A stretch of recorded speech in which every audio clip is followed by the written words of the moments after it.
Assalamualaikum warahmatullahi wabarakatuh. Hello everyone. We are Group 5, the Biology Education Study Program of Class of 2025 Semester 2.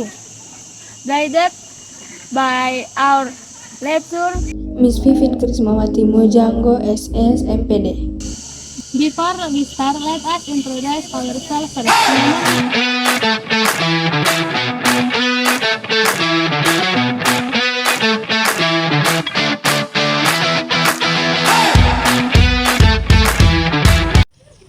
Okay, in this video we are going to talk about organisms and their environment. We record this video while doing direct observation at Talaga Tambing and Talaga Tasiraya.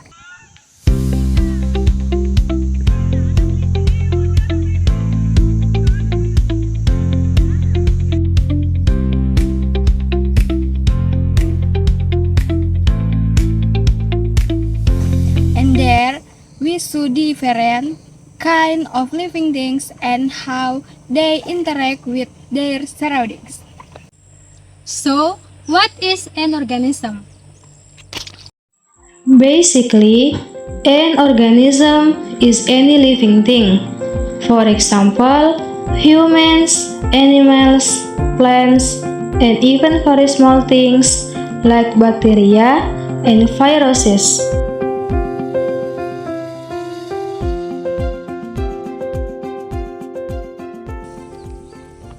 All living things have their own characteristics, like they can grow, develop, and respond to what's happening around them. That's why organisms can really be separated from their environment. Now, let's talk about the environment. Everything around living things, whether it's natural or made by humans. And actually, the environment really affects how organisms live.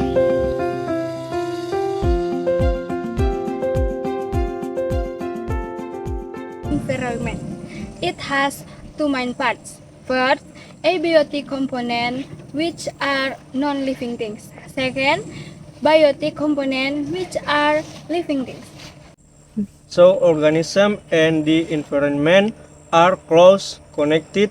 They independent on each other and unless they can be separated. For example, plants need water and sunlight to grow. Then animals need food either from plants or from other animals. Besides these living things also interact with each other. Help each other, some compete and some even eat each other. Its interaction is what we'll call symbiosis. Also, living things can adapt. Adaptation means they adjust themselves their environment so they can survive.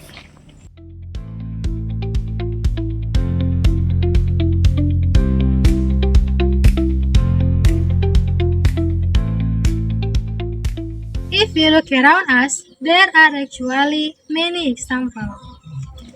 Plants usually grow well in places that have enough water and sunlight.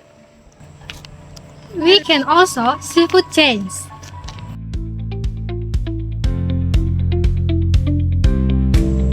So, from here we can see that all living things are connected.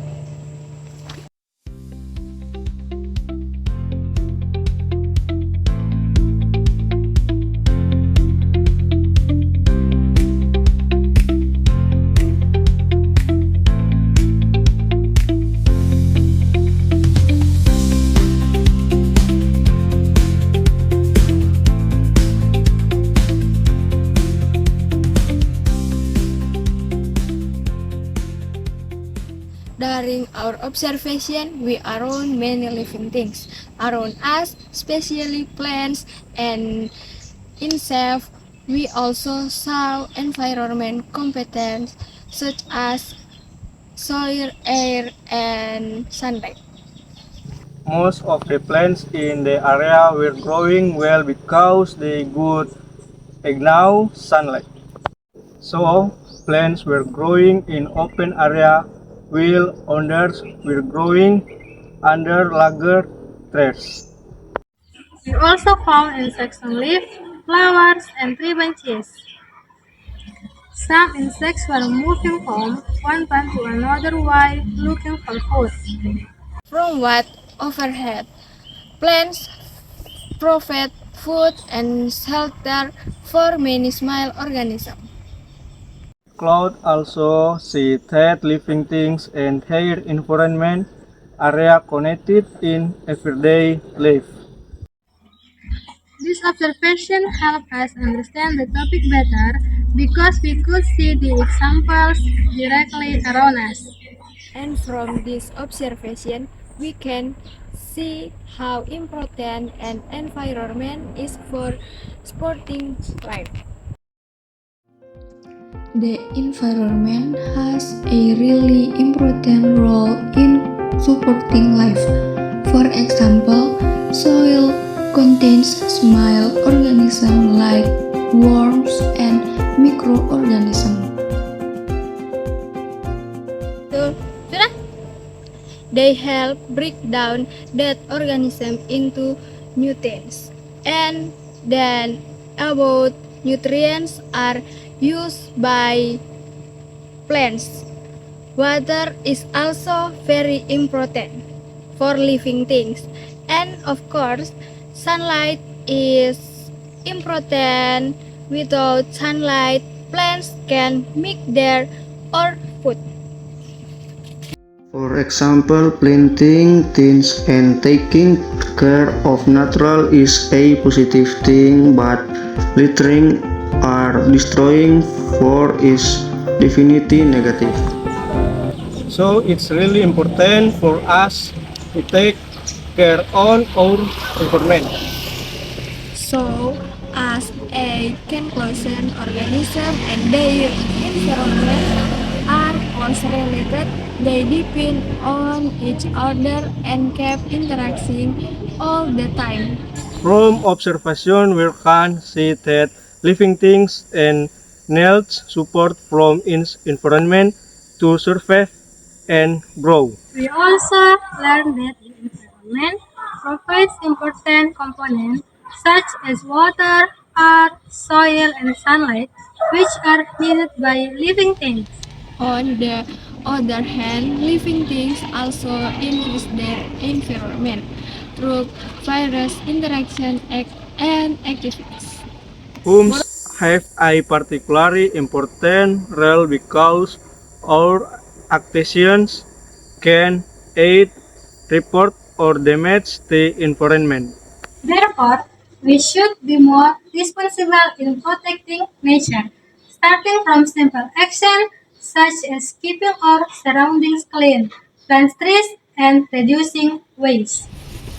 By understanding the relation between organisms and their environment, we can become more aware of the importance of ecology balance. If environment is damaged, living things will also be affected. Is the why environmental conservation is everyone's responsibility. Boleh tuh. We hope this explanation can help you understand the topic better and encourage us all to care more about our environment. Thank you so much for your attention. Bye!